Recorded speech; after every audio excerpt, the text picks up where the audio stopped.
Good morning. Wow, let's try that again. Good morning. There we go. Wow, sorry about that for the sound guy in the back. My name is Dean King-Smith, and I'm a program manager on the enterprise browsing team. I'm joined by Fred Pullen, who's our senior product manager for enterprise browsing and browser marketing all up.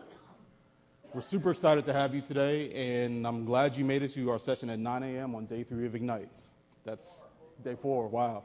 That's what type of week it's been. So today we're going to be talking about enterprise mode and more enterprise mode. We're going to be talking about how enterprise mode can help you preserve your legacy investments in line of business apps. We're also going to be talking about the tools and the features that support enterprise mode. But first, the Internet Explorer and Microsoft Edge team has had a fairly heavy presence at Ignite, which I'm super excited about. Lots of content to share. I just wanted to walk you through a quick list of our sessions, and more so also for the folks that are going to be watching this at home later. And depending on the topic that you're most interested in, I definitely encourage you, if you weren't at any of these sessions live, to check them out on the recordings. So enterprise mode fundamentally is a way to help you get to IE 11. And at the end of the day, our customer guidance is to upgrade to IE 11 to stay supported, number one, and prepare for Windows 10. Upgrading your web apps to modern web standards is still the best long-term play to make sure that you're well-positioned for both IE 11 on Windows 10 and ultimately Microsoft Edge. And then leveraging enterprise mode gives you the backwards compatibility that makes this upgrade fairly quick and effective for your LOB apps. So we talk about upgrades. Let's talk about the browser upgrade process. So I'm sure most of you are already familiar with this. Microsoft announces a new browser or a new browsing product. So there's a consideration phase. You look at the benefits, the pros and cons, and then make that decision, you know what, we should upgrade this. There's security benefits, there's productivity benefits. You make that initial decision. This probably doesn't take too long. But then we get to the fun stuff, planning and evaluation. Understanding what this upgrade is actually going to mean for your enterprise. Understand what budget impact, what risk is it going to reduce, and ultimately how much it's going to cost.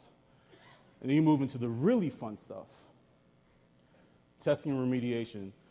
Going through and understanding where problem sites might lie and leveraging tools to address those issues that might pop up. And last but not least, deployment and migration, actually pushing this new technology out to your end users. Today, we're going to focus on the middle two. And to get started, I'm going to invite Fred Pullen to take the mic and give you a quick rundown of compatibility and how our enterprise mode functionality starts to address this in IE 11. Thanks, Dean.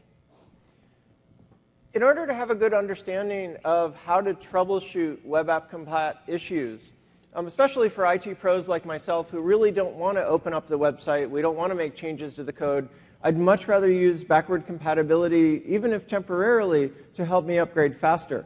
But in order to really wrap my mind around that, we have to do a little bit of a history lesson. Remember, Internet Explorer is 20 years old this coming August.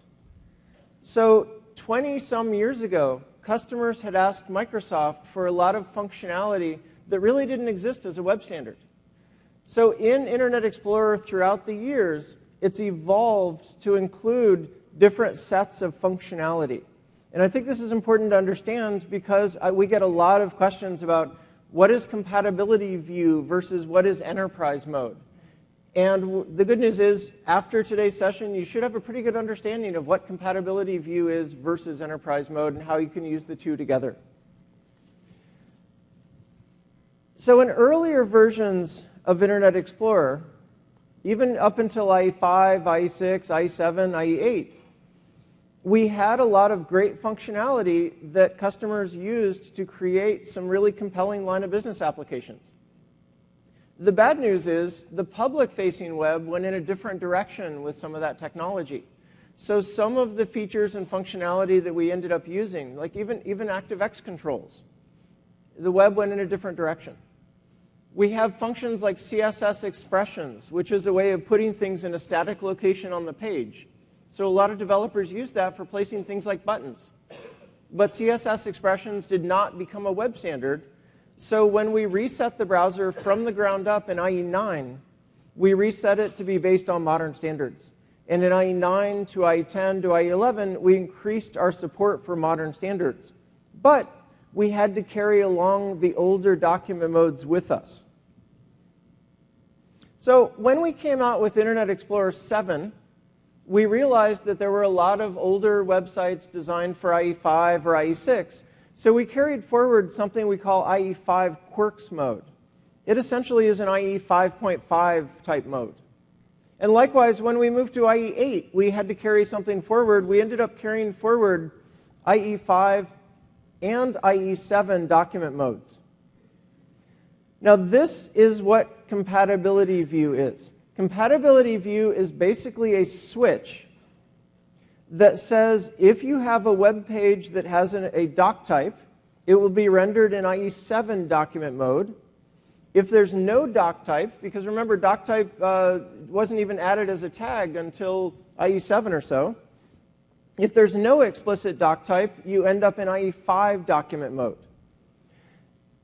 So many customers had sites designed for IE5, IE6, or IE7 that actually became the default for intranet sites. You may be familiar with the setting, display all intranet sites in compatibility view, because that's the default in IE8, it's the default in IE9, IE10, and today in IE11, is for you to display all your intranet sites in compatibility view. Now, the good news is we realize many of you are upgrading your sites now to modern standards. You're upgrading your sites to modern HTML5 and CSS3. At some point, you'll be able to flip that default switch. Instead of having the modern apps be the exception, the modern apps can be the standard, and the compatibility view sites, the sites that need IE5 or IE7 document mode, can become the exception.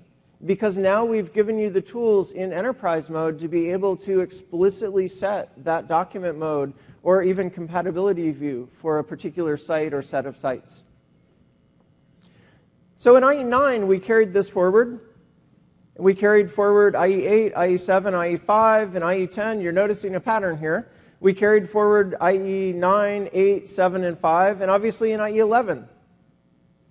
In IE11, we actually have, is it 6 document modes? We'll keep going, just a minute. So we have IE11, or what we used to call Edge document mode. Keep in mind, Edge always just meant the latest document mode. And so our new Microsoft Edge browser has one document mode.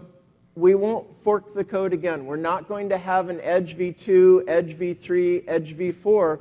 In the new Microsoft Edge browser on Windows 10, we only have one document mode because it's software as a service. It'll be kept up to date.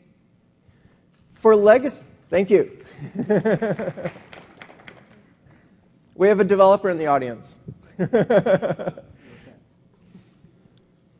For IE11, though, we know that we have to provide backward compatibility for all the sites out there that use these older sets of standards, these older document modes. So we not only have IE11, or what we used to call Edge mode, we have 10, 9, 8, we have IE7 document mode, which also kind of is treated like compatibility view, because keep in mind, IE7 document mode will automatically fall back to IE5 for sites that don't have a doc tag.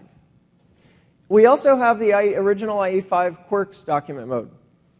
Now, we also added an interoperable Quirks, primarily for public-facing websites that were designed to use the Quirks mode of other browsers.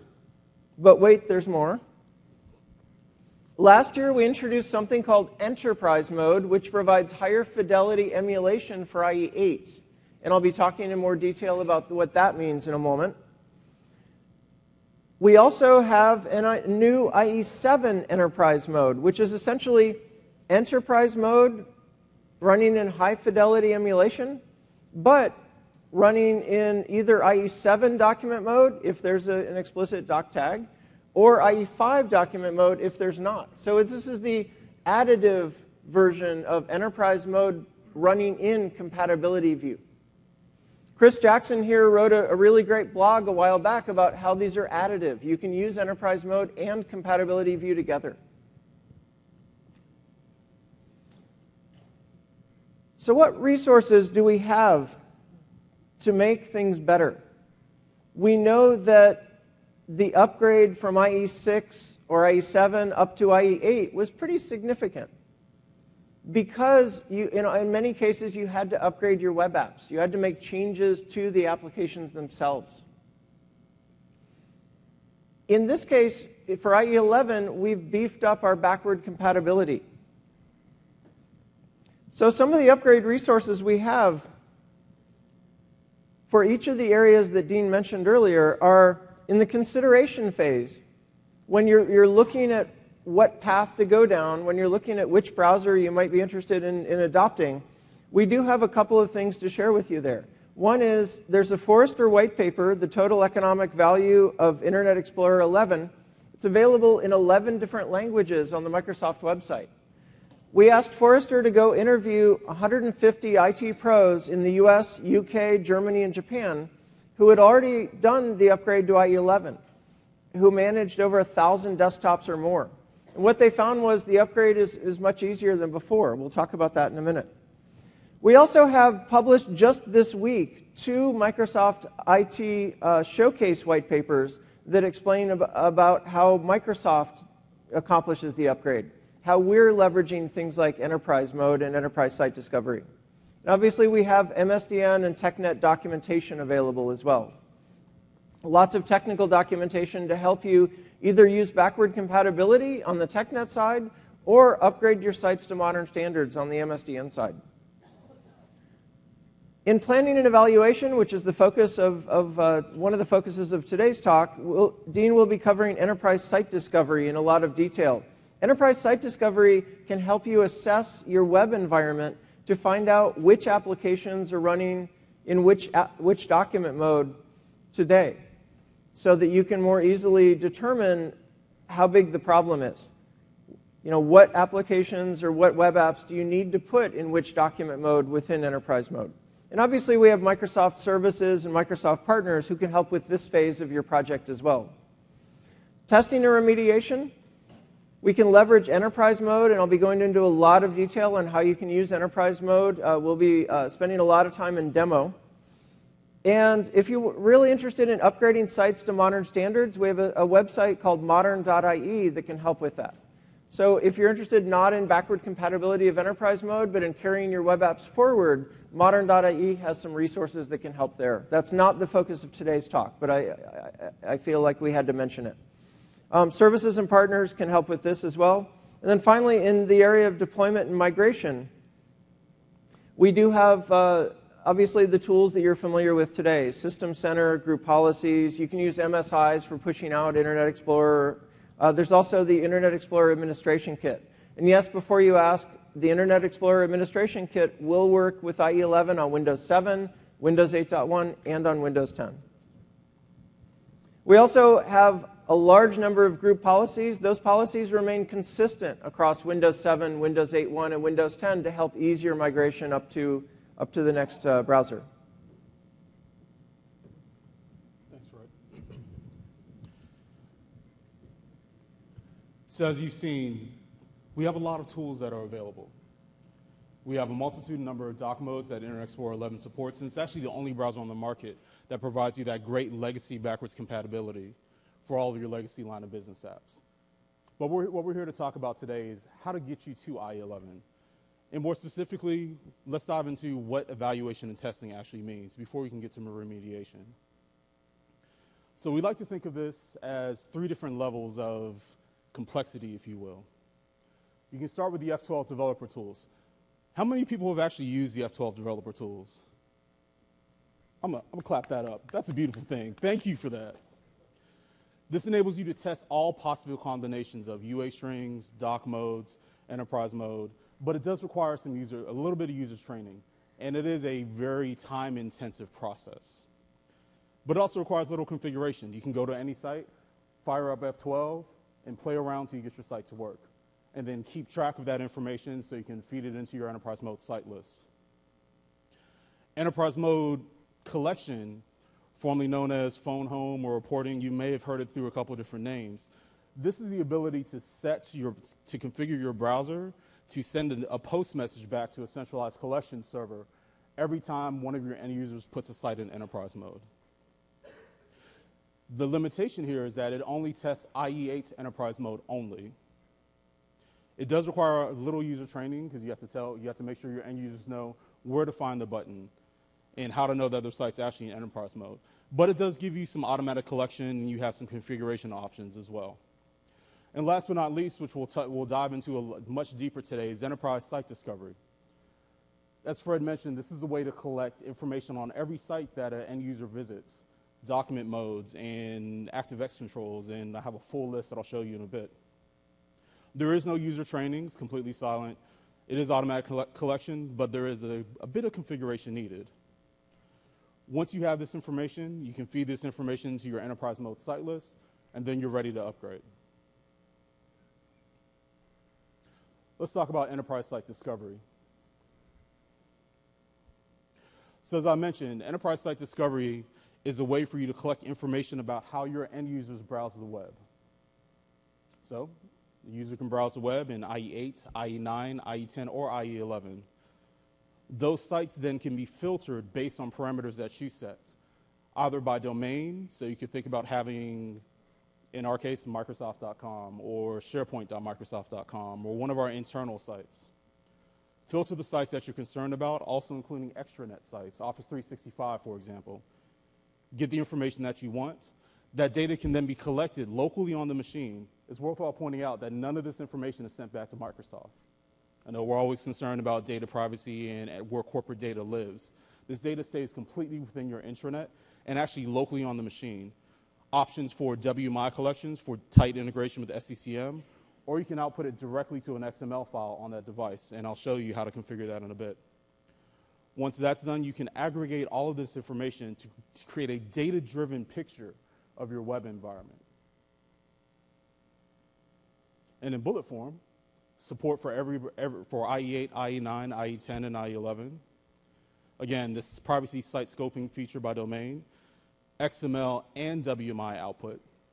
That's not an OR. You can actually, well, it is an OR, but you can actually run them both at the same time. And also group policy management. We're not going to ship a feature and call it enterprise if you can't manage it by group policy, for better or worse. Well, we should also mention, too, this is turned off by default. So you have to turn it on. It is silent for the user, as Dean mentioned, so there's nothing that the user sees. We encourage you to make sure that this follows your local regulations, laws, that you do this in a friendly manner so that employees know that their websites are being tracked, even if it's scoped. Cheers. And last but not least, to make sure we integrate well with the tools that are available for enterprise mode, you're able to bulk import the XML files that are outputted directly into your enterprise mode site list manager tool.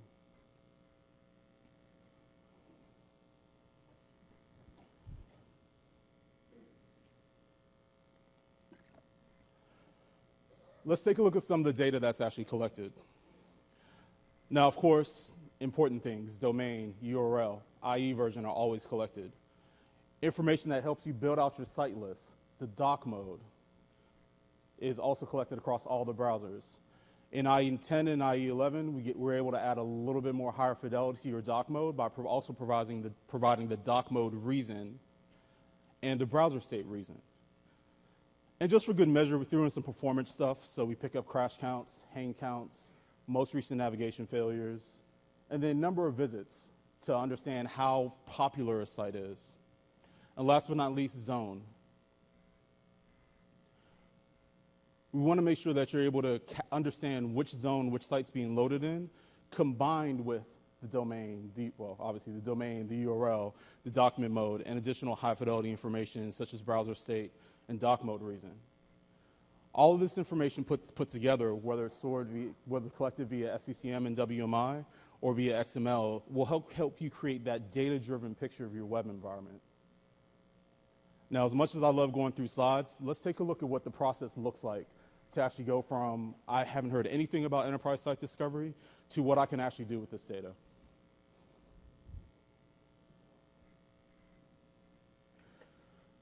to my Windows 10 machine. I fire up Microsoft Edge, because of course that's my browser of choice. Let's just search for Enterprise. Enterprise Site Discovery.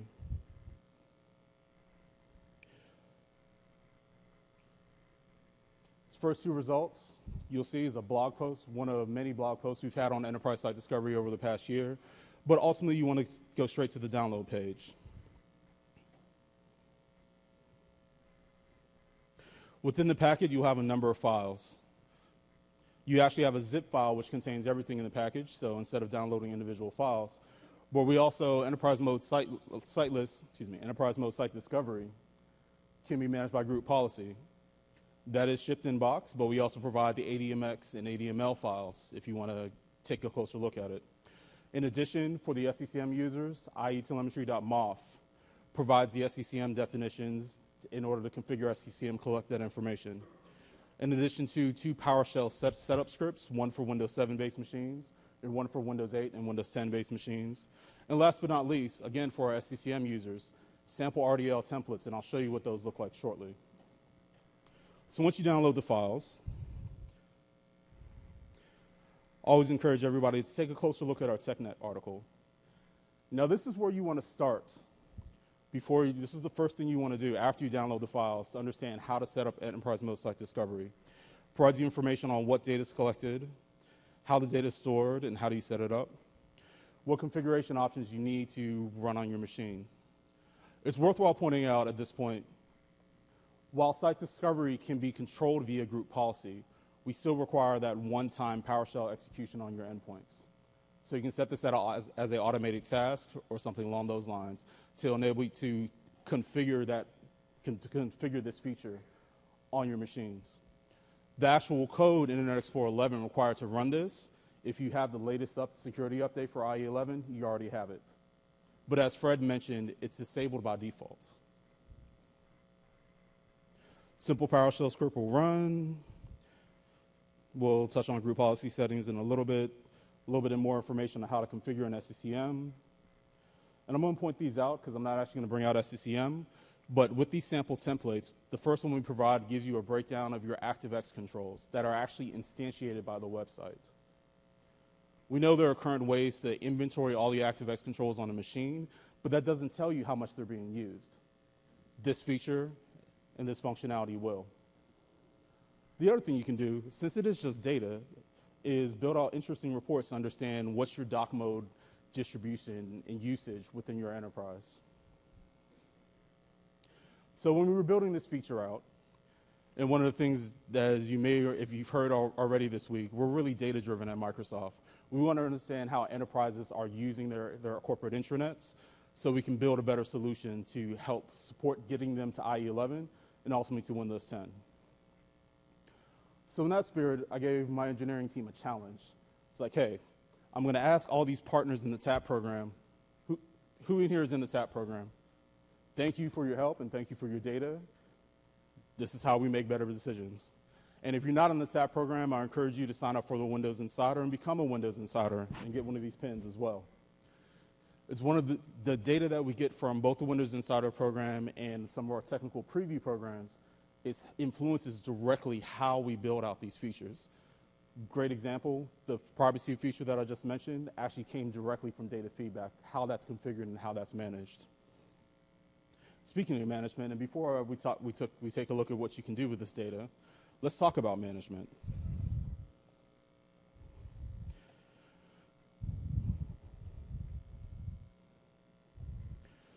So you're familiar with IE group policies. We go to administrative templates, and let's move this over so it's visible. Windows components, Internet Explorer. And you scroll all the way down to the bottom, you see a set of 4 group policies. Now I mentioned that this feature can output data via WMI or XML. We'll start with that. By just enabling the WML group policy, it'll by default output to that machine's local WMI container. Otherwise, you have your XML output. And to configure this, all you simply need to do is just to find a location for that file to sit. That location is preferred to be on the local machine, but if need be, you can configure it as at a network location.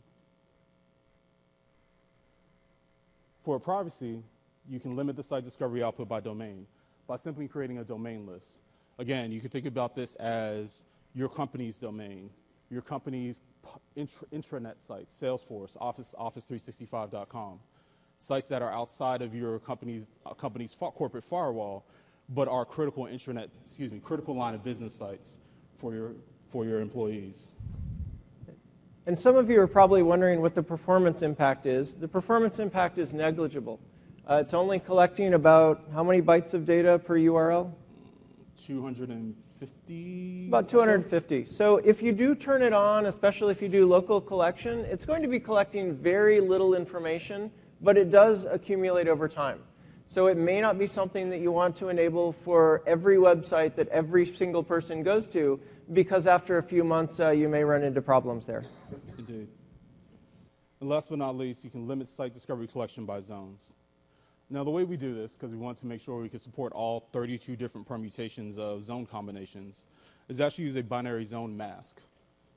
And there's lots of details both on TechNet and on actually within the group policy definition itself. So for example, if you wanted to do intranet sites only, binary representation is 00010. Just put a 2 in the box, and it'll only collect intranet sites. So you've downloaded the toolkit. You've run the PowerShell script on your endpoints. You configured your root policy, and your end users are browsing the web, and you're collecting information. As I mentioned before, I had a challenge for my engineering team. If we're getting some of this information back from our trusted customers and partners, what can we do with it? How can we build a better understanding of how enterprises are using the web? Now, I love my engineering team because they're amazing, so they built us a portal and a tool for us lowly PMs can take a look at.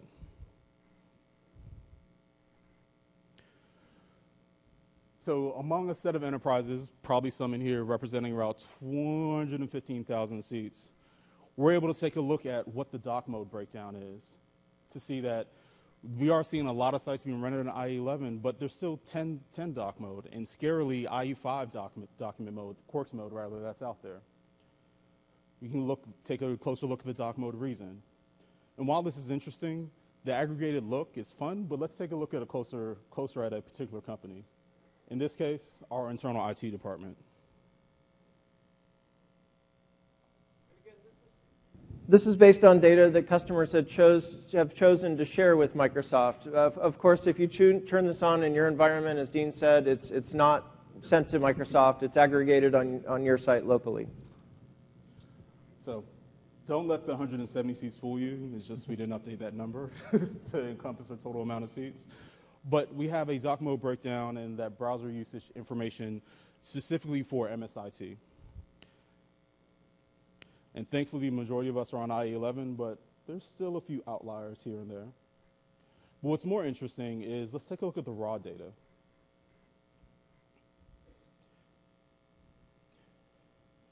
Now, the power of enterprise site discovery is that beyond helping you build out your enterprise mode site list, and I'll show you how this feeds directly into that shortly, it also enables you to prioritize testing.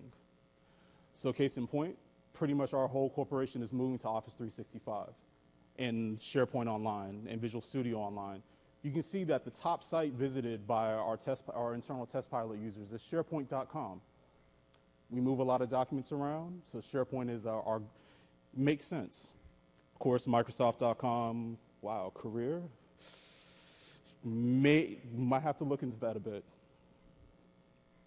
But as I scroll down, what's interesting is this is actually somebody's personal machine.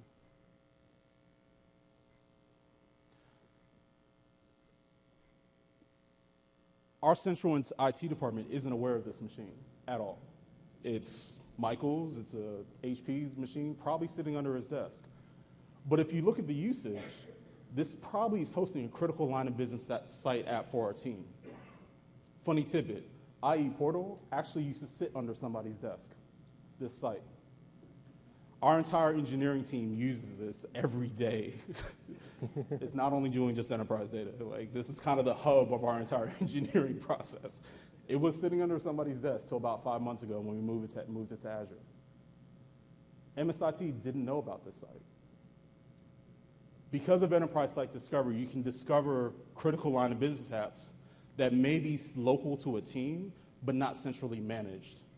And based on this information, this allows you, again, to prioritize that testing, to reach out to that team, to ping, in this case, Michael, and be like, hey, what are you running on your machine that has 3,000 people or 4,000 people hitting it every week? Must be something important, at least I hope so. So this is just an example of what you can do with some of this data. I think that's pretty cool. Come on now. It's the first time you have the capability to actually understand how your end users are using the internet. Actually, I'll ask the question that everybody's thinking. How can I get this tool? This tool right now is on our private GitHub repository, and we're looking at ways to expose this telemetry information directly to you. So stay tuned for that. Don't have any timelines to promise, but we're looking at ways how we can expose this information make this process a little bit automated and make tools like this available directly to enterprises. So we talked about sites. Another thing that's always interesting is add-ons. Flash is a biggie. As we were thinking about decisions we were making for Microsoft Edge, we looked at add-on usage. This can also be great for your enterprise to understand how many different versions of Java, which is probably n to the x power at this point, are running inside my deployment.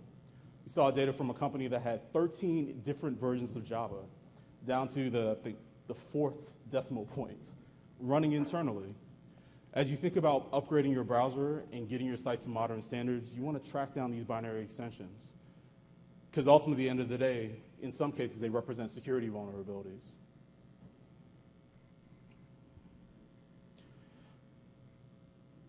And of course, I always call this out. Top companies that publish add-ons, I have to throw us under the bus a little bit. We know that as Microsoft, we are one of the top add-on publishers right now. You had a question yesterday, hey, you guys are getting rid of binary extensions, but you're the biggest culprit.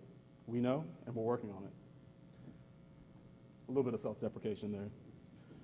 So this is some of the fun things that you can do with this data. You know, once you have data, you can throw it in Excel, you can take the XML output, you can build some interesting SCCM queries around it to create that company-specific insight into how your end users are using their data. Now let's talk about how I can take this information and put it into the enterprise mode site list. As I close all of this. So those of you who are probably familiar with this tool if you're using enterprise mode. How many people are actually using enterprise mode? We're doing our job, yeah. So we have the enterprise mode site list manager. Now this tool was originally built with enterprise mode in mind, specifically to enable you to manage your site list. Please do just click on add. Let's say I want my HR website. I want it to launch in IE7, so IE8 enterprise mode with compatibility view, respecting doc types. Validates the URL to make sure it can visit it. Obviously, I'm not on my corporate network, so it can't actually get to the URL, but I'll still add it to the list anyway. Given the site discovery, now that enterprise site discovery can actually output to XML, I mentioned earlier, we added a new feature. We can bulk add from XML now. So I'll take my test site list, which we created a little bit earlier. Didn't want to spend 15 minutes browsing the internet just to make the list. We'll open that up. It'll go through the validation functionality. Let's pick a few of these to add. One other interesting thing is as you import, it actually looks at redirections. So if you've seen any demo from Microsoft in probably the last 15 years or so, you know the brand Contoso. It's our favorite fake enterprise. But if you go to contoso.com, it redirects to Microsoft. At least I would hope so. The site list manager follows those redirects and actually will give you that information so you can see what the final destination is versus just what the veneer on the front is. So we'll add Contoso because that's interesting. And we'll add the redirected URLs. So now I have a site list that was built using the enterprise mode site list, enterprise mode site discovery feature, fed directly into my enterprise mode site list manager, and with one click, I can create my enterprise mode site list. No longer do you have to create this list by hand. You can actually use both features together to build out that list and quickly mitigate and test the enterprise mode, test enterprise mode in-house. So let's switch back to slides. Thanks, Fred. So as I mentioned, this is actually a brand new feature, launched 6 weeks ago. So if you haven't updated your site list manager tool to get this functionality, definitely encourage you to go back out, again, search for enterprise site list manager tool on Bing, and you have this functionality to pair with the enterprise mode site discovery functionality, which is probably already in your IE, your version of IE if you have the latest updates. So now that we've collected all this information, let's talk about how enterprise mode can actually help you mitigate some of these features. And for this, I'll hand it back over to Fred. Thanks, Dean. So many of you have asked about what enterprise mode actually does. Now that we've added the ability for you to put any website in any document mode without changing a single line of code on the site, what do we recommend in terms of testing? So this should put some of those questions to rest. The enterprise mode site list is an XML file that controls the behavior of Internet Explorer 11. You can use document modes, and there's a doc mode section to the list, and there's also an enterprise mode section to the list, or an ME section. The doc mode section only sets a couple of things. It sets the document mode for a particular page or a website. It also sends the user agent string. So if you're familiar with the XUA compatible meta tag, it's like an emulate IE9 or emulate IE8. It's similar to using that tag if you're a developer. Now here's the kicker. The doc mode section will actually override what the site itself is asking for.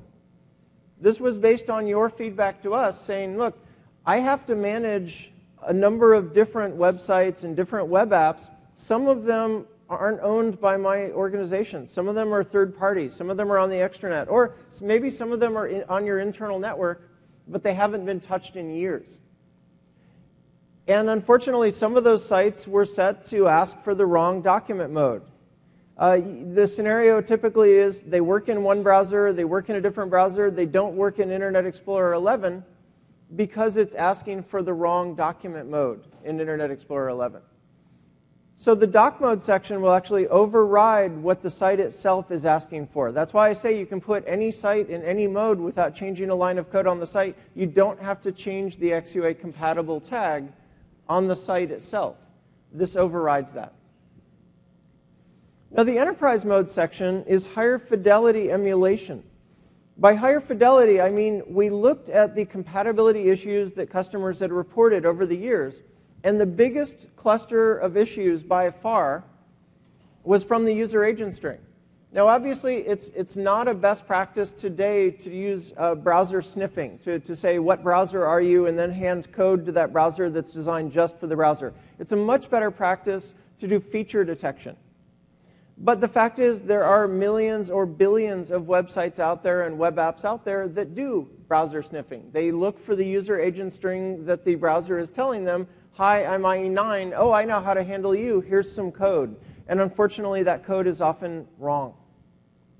So what we did in enterprise mode was we send back the original IE8 user agent string. It includes the versions of .NET on the machine. It includes whether the machine is a media center or not. It really is a faithful representation or replication of the original IE8 user agent string. So one big group of issues went away. The next biggest issue we ran into was ActiveX controls. ActiveX controls do the same thing. They'll query the browser and say, hey, what browser are you? So in enterprise mode, we tell them, as far as you know, I'm IE8. And most of those ActiveX controls will work where before they would fail. I say most because there are a few exceptions. We've actually found an ActiveX control that was querying the operating system, and if it wasn't running on Windows XP, it failed. Yeah, so unfortunately, there's not much the browser can do about that. But by and large, it works for most issues that customers have run into. The next biggest issue was deprecated functionality. So CSS expressions, that thing I mentioned earlier that places things in it, places buttons or other objects in a static location on the page, we bring back some of that deprecated functionality. We turn off some of the performance improvements in IE 11 to favor compatibility. We've worked our way so far down the list now that we're even fixing some things for vertical languages, for Japanese, Chinese, Korean implementations where they've chosen to use vertical languages. IE 8 behaves slightly differently than IE 11. So we're making this change. It's already checked into Windows 10, and we're bringing it down level to Windows 7 and Windows 8.1 because we want to make sure IE 11 is consistent across Windows 7, Windows 8.1, and Windows 10. So the easiest way to think about this when you're troubleshooting is you should start with the document modes. Start by testing the IE 11 document mode because that's going to be the fastest, generally most secure document mode that you can use. And then try IE 10, and then try IE 9, 8, 7, 5. If none of those work, fall back to enterprise mode. Because enterprise mode provides much higher fidelity emulation for older versions of IE, but there's a little bit of a cost. There's a cost in terms of performance, and there's a little bit of a cost potentially in terms of risk. Remember, we're bringing back some deprecated functions. We're not aware of a specific issue, but anytime you bring back additional functions, you've increased your attack surface. Now, obviously, for enterprise mode, you're limiting that. You're turning on enterprise mode only for the sites that you've chosen to add to the list. But still, it's a general best practice just to limit your attack surface, to limit your performance impact, etc. I don't want to overstate the performance impact, though, because keep in mind, going from IE 8 to IE 11 in enterprise mode, you'll find that it's significantly faster. IE 11 running in enterprise mode is an order of magnitude faster than running IE 8 natively.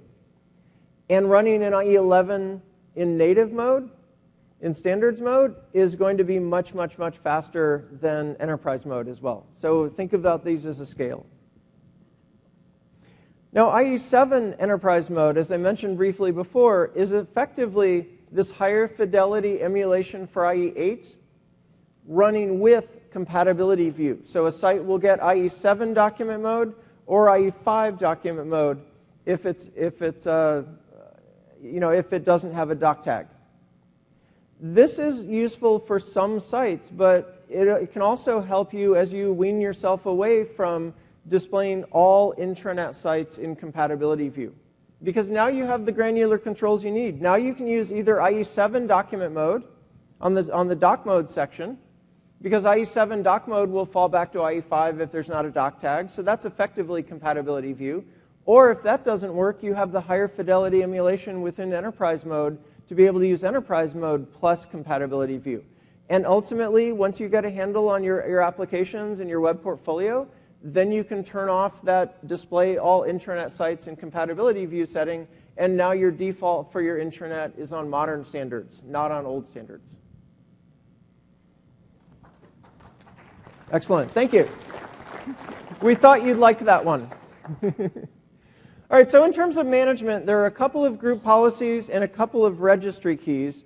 The group policies are let users turn on or off the enterprise mode toggle from the tools menu, and also it's a pointer to the list, the XML file that's used to control enterprise mode for these sites and other document modes for the sites. Now, each of these does a little bit of double duty in that and if you choose to enable the enterprise mode, you also can optionally configure a URL so that if someone turns on or off enterprise mode, it will simply send a post to the location of your choice, what we call a site collection, that basically will tell you enterprise mode has been turned off for this user, enterprise mode has been turned on for this user. So that's somewhat useful. but we didn't have enterprise site discovery then. And so now that we have enterprise site discovery, you have much more useful tools, but it does require a little bit of configuration.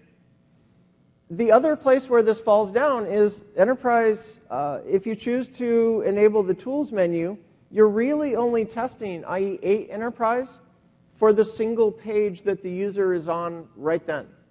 So this is why we now recommend that you use the F12 developer tools for testing. And I'll show you that in a second when we go into a demo. Now, the enterprise mode site list is how you can create this XML file. But obviously, there are other ways of creating the XML file as well. How many of you are managing your own or rolling your own XML file with your own tools? Okay, that's good to know. Thank you. Because we've talked about maybe creating some different tools, maybe a SharePoint list, so that your line of business owners can go to SharePoint, manage the web application URL, manage which document mode it should be in, and then you can generate the list from that. Would that be useful for you? Yes. Okay. All right. That's something we can take away. All right. So let's jump into a demo. And I always like there to be no smoke and mirrors about my demo. This is my production machine running Windows 8.1 right now, but I'm running a Windows 7 virtual machine because I wanted to show you exactly the environment that many of you are in. This is a Windows 7 machine with 2 dedicated processors with 2 gigs of RAM. So no smoke or mirrors. I want to be totally clear about what I'm showing. Also, I have not turned on enterprise mode for this virtual machine. So we're starting from scratch. Enterprise mode is turned off by default, but I have updated the machine with all the latest updates. So let's show you a couple things here. One is I wanted to show you the group policies. So I'm going into gpedit.msc.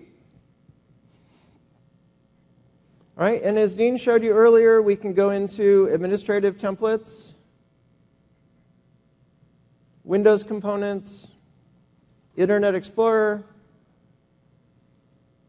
and there are 2 policies here that relate to enterprise mode. One of them is let users turn on and use enterprise mode from the tools menu. That's the one I mentioned earlier. If we choose to enable this, it simply will allow a user from the tools menu to turn on and off enterprise mode. But again, a little bit limited because you're only testing IE8 enterprise mode. You're not testing any of the other document modes. You're not testing IE7 document mode or IE7 enterprise mode necessarily. There are a lot of companies that have chosen to not enable this because you can use this other policy instead. You can just use the enterprise mode IE website list. In other words, once you have a good understanding of your web environment and you've added the sites to the enterprise mode list, users shouldn't need to know anything. They shouldn't need to do anything. They just surf the web using IE11. And if they encounter a site that needs another document mode, it will refer to the list and render that site appropriately. If it encounters a site that needs enterprise mode, it'll render that site appropriately. So the user, one of our tenets in this, and thanks to many of you who are in the enterprise mode pilot, we had over 90 customers in the pilot. I was told to go find 30 customers, and we finally had to cut it off at 90 because there was so much interest in this. But many customers in the pilot said, once it's configured, I don't want my users to step on themselves. So that's why I would suggest turning on and using enterprise mode from the tools menu. Still somewhat useful, but really what we recommend today is use the F12 developer tools for testing. And then once you've generated your enterprise mode site list, you shouldn't have to enable the enterprise mode from the tools menu for your users. Now, these are the policies themselves. I also wanted to show you the registry keys, especially because they don't exist yet. We're going to create some of them.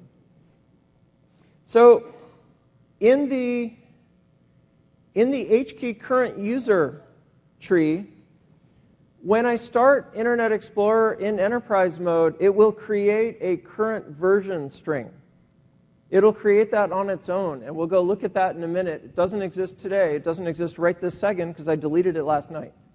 But we will create in HKLM software, policies, Microsoft, notice there's not even an Internet Explorer tree. Now, if you use the group policy will create the right registry keys for you. But I wanted to show you the registry keys as well because this is a technical audience and because you may not enable the group policy, you may be using the reg keys just to hack this together quickly for testing. So very quickly, what I can do is I can create a key called Internet Explorer and check my typing. I can create a key called main.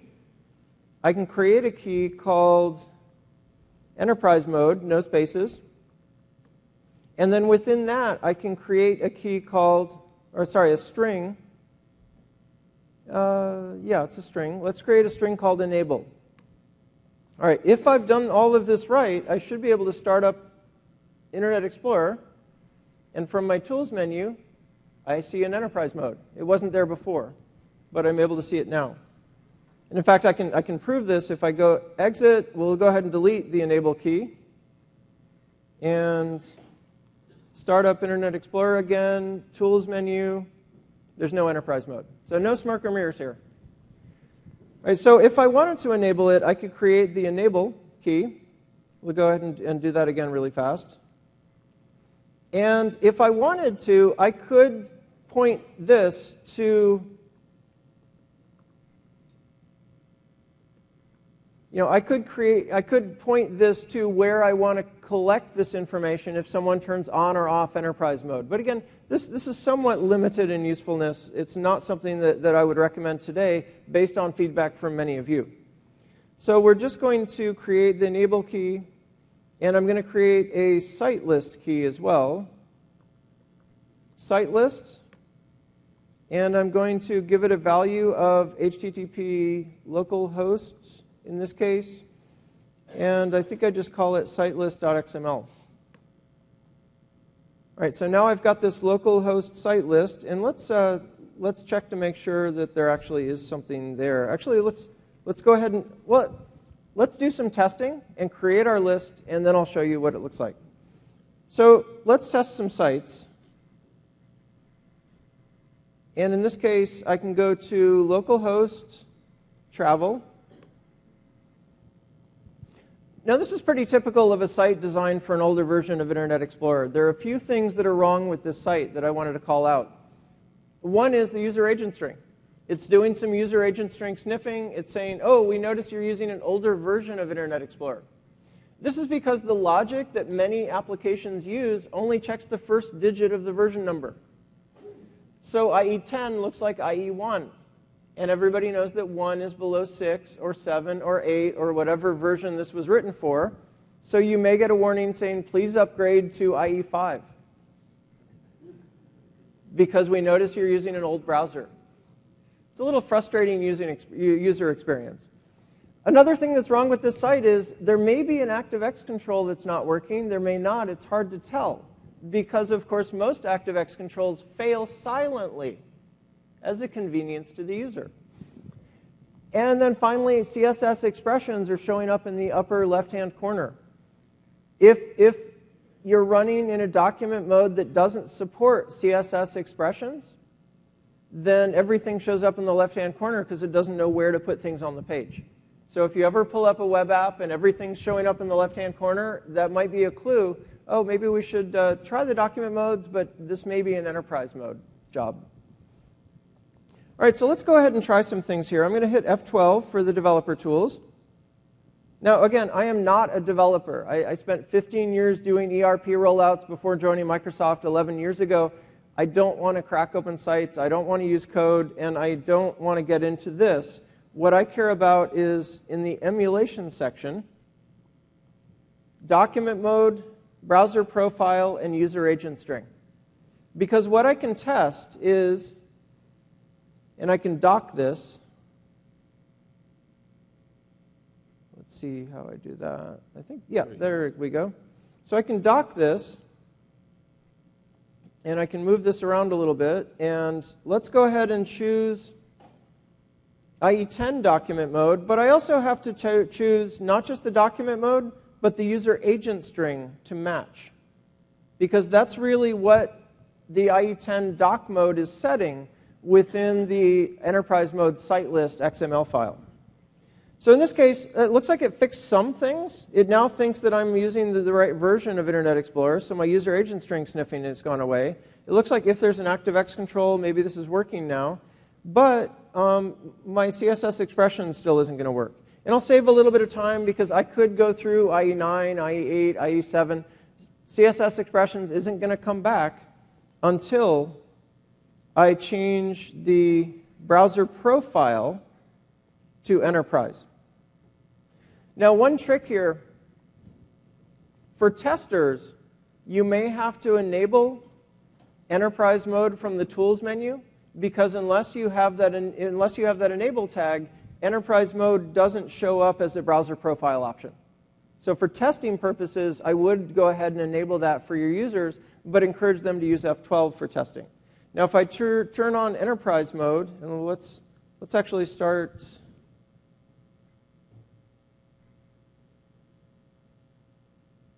I've confused it. I need to tell it explicitly to use the right mode here. Oh, we're almost there with IE7. Now I need to use IE5. So remember, enterprise mode is emulating IE8. IE8 only knows about 3 dock modes. So now you can test now IE8, IE7, or IE5. And IE5 got it. So which mode do I want to use here to fix this site? IE7 enterprise mode. IE7 enterprise mode is enterprise mode plus compatibility view, and it'll fall back to IE5 gracefully. Is what I said documented somewhere? Yes, it's in a slide that I have a little bit later. It's also on a blog entry. It's also in our TechNet documentation. So we are updating this. So are you uploading the slides to Yammer as well? I can upload the slides to Yammer. We will do so. All right, so going through this, let's troubleshoot another site. I'm going to go ahead and just exit this, and we'll come back in. A PO site. So localhost PO. Same thing. It looks like I've got some information here, but my CSS expressions is failing. I can go into F12 Developer Tools. I'm going to go ahead and pop it out so it's big again. So now I can choose IE10, IE9, and go through each of these in turn. IE10 document mode. Doesn't look like it fixed it. IE9 document mode. IE8. You know what the answer is here. IE7, we're getting close. And IE5.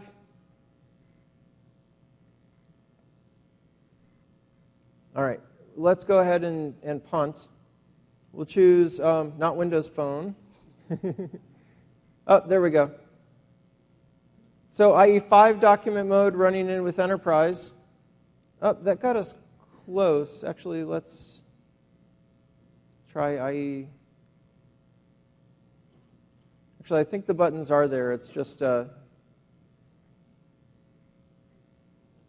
throwing up a little. There we go. And let's try localhost PO. Yeah, if I choose Tools Enterprise Mode, it looks like it's doing the right thing. Remember, CSS Expressions places these in a static location on the page, so I can scroll and the buttons stay in the same place. Kind of a cool effect. Lots of applications use it. Unfortunately, not a web standard. So we have to use Enterprise Mode to fix this problem. And if I choose F12 at this point, it'll tell me exactly what mode I'm in. It's falling back to IE5 and using the Enterprise Mode. All right, so let's go ahead and create a quick list. So I did install the Enterprise Mode Site List Manager on here, and it's blank. What I can do is add each of these sites. So we can add localhost, travel. Now, the nice thing about this is I have very explicit granular control on what gets enterprise mode and what doesn't. I can choose defaults. Default is important because default says whatever the site wants or whatever the site would have been rendered in, the site should get. We're not changing anything with the home page, essentially, with the top-level domain.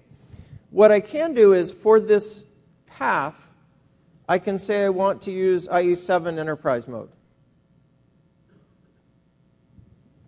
And you see it actually created 2 entries, one for localhost, one for localhost travel. And I can add another URL, HTTP localhost PO, same thing. I can put it in IE7 enterprise mode. Now if I save this, and I'm cheating a little bit, I'm going to save to XML, and I'm saving it directly to my website, not necessarily a best practice. All right, sitelist.xml, I'm pretty sure that's what I called it.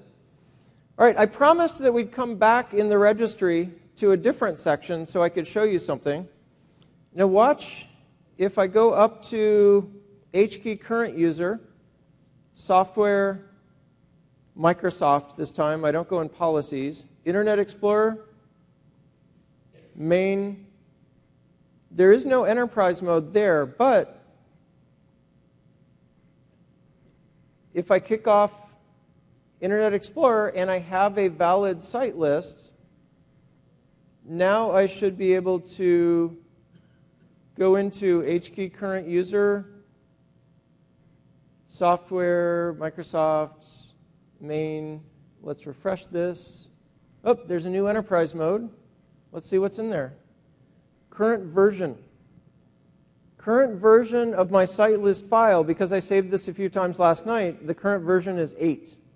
And we can verify that by just going into it manually. I can say localhost sitelist.xml.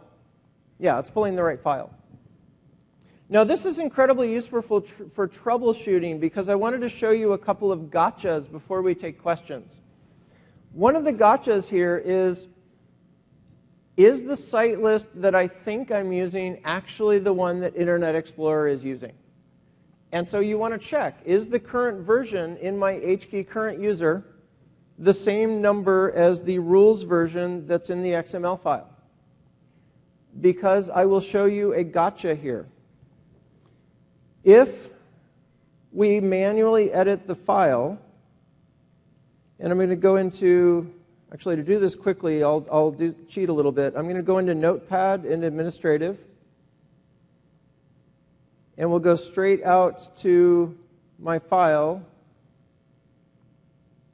and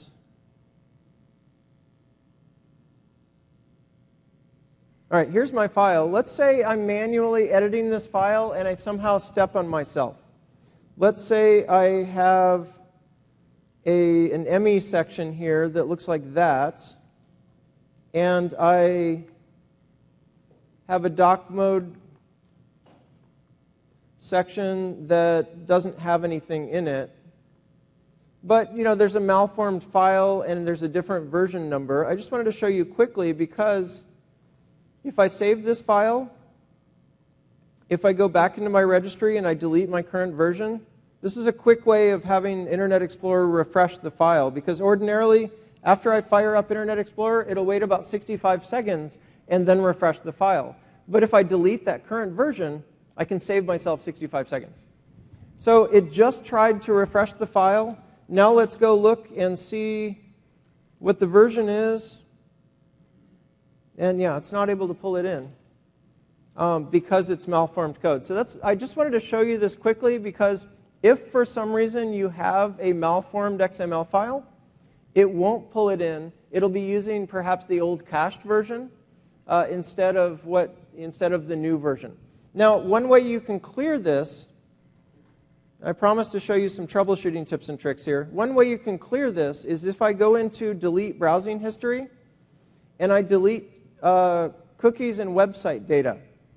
Deleting cookies and website data will delete whatever I have cached locally. And if I've somehow stepped on myself with an XML file that was malformed or didn't work properly, then it's easier for me to take care of it there. Now, obviously, from an end user standpoint, once I've got the file out there and it works properly, there's nothing I need to know, nothing I need to do. Internet Explorer should just work properly.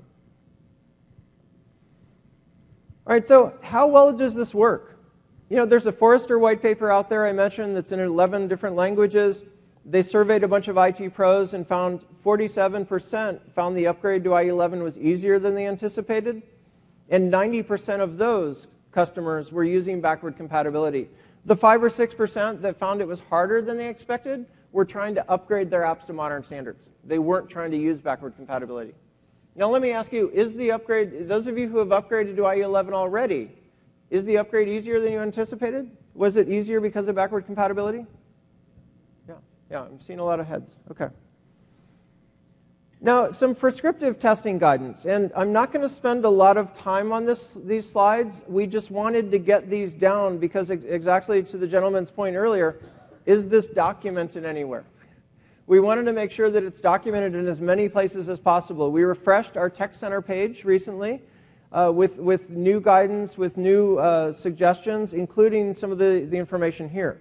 So if you're upgrading from IE8, use the enterprise mode site list, test IE5, IE7, and IE8 modes, and so on. So we're giving you really explicit guidance. And these slides will be posted.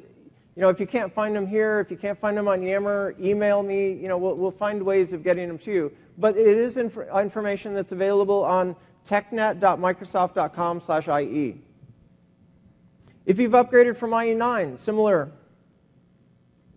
If you've upgraded from IE10, and if you're upgrading from IE11, obviously there's nothing to do. If you move from IE11 on Windows 7 to IE11 on Windows 8.1 or IE11 on Windows 10, it should be a seamless upgrade. All right, let me turn it back over to Dean to bring us home. Cheers. Thanks, Fred. So what you've seen today is how we're providing a great set of tools and great set of features to enable you to continue to use your legacy line of business apps, maintain those, in some cases, multi-million-dollar investments into those apps as you move to IE11 and Windows 10. We talked about enterprise mode site discovery, giving you the ability to actually get a data-driven understanding of how your end users are using their line of business apps. We talked about using the F12 tools to quickly iterate through testing individual sites to build out that enterprise mode site list. And last but not least, we talked about enterprise mode. The ability to set document modes and give you fine-grained controls over both top-level domains and also individual subsites within that domain, in addition to providing 2 high-fidelity emulation capabilities that bring back functionality that has since been deprecated in IE11. This is how we're providing the ability for you to move forward while still maintaining that legacy backwards compatibility. So, next steps. One thing is worthwhile pointing out, and this is my favorite line of this entire talk, everything you saw today is currently available. Right now. Right now. Like, I would hope some of you would have your laptops out, playing around with the Site List Manager tool, building out your own enterprise mode site list, possibly following along with Fred. But if you haven't, I definitely encourage you to watch the video. Visit technet.microsoft.com/IE to understand more about these features. Go to modern.IE to understand more information about how to build out your line of business apps and get them ready for the modern web. Oh, and last but not least, upgrade to Internet Explorer 11 before January 12, 2016. The end is near, smiley face. And more so, just from a transparency standpoint, our TechNet site, literally, the end is near. Brand new as of Monday, lots of great information on it. Can you switch back? Yep. So these are some of the resources I just mentioned. Of course, MSDN, always a great place to start. But one of the things for IT pros, we want to definitely encourage you to start with saw Avengers last night, so Tony Stark's on my mind. Start with TechNet. This is going to be your central hub that goes everywhere in the entire enterprise browsing world. Everything from our blog posts to our tools and features to prescriptive guidance to the video from this session will be linked there. The slides will be linked there. How to get in touch with the engineering team will be linked there. That's where you want to start moving forward. And last but not least, as I mentioned at the start, we have a lot of content that's available this week. We are getting towards the end of our series. But I definitely encourage you, if you're running into issues with your existing line of business apps, we have an entire engineering team here that'll be holding open office hours all day today, starting in about an hour. And additionally, Chris Jackson is hosting a web app compat modernization for nerds, by far my favorite title from any session so far this week. Lots of tips and tricks from Chris's storied history, and he just knows the space, knows the space in depth. You might learn a few things in addition to how to use F12 tools, how to look for specific things in your line of business apps to get those ready for IE11 for the modern web. Someone just asked where the session is for drop-in app compat troubleshooting. It's in N135. So please do swing by if you have specific issues you're encountering with an application. I'm not saying that enterprise mode is perfect. I'm not saying that the enterprise mode site list is a panacea that can fix all problems. But we've been pretty successful in solving most problems. So please, if you do have an issue that you can show us on your laptop, swing by and we'll help you troubleshoot live. Cheers. So we have about 5 minutes left, so I'm going to leave this slide up there. So I believe there's microphones on both the outside aisles. If you have any questions, we're happy to take them. Thank you very much for your time. All right, please. Yes, sir, over there. A question around that refresh rate you were talking about.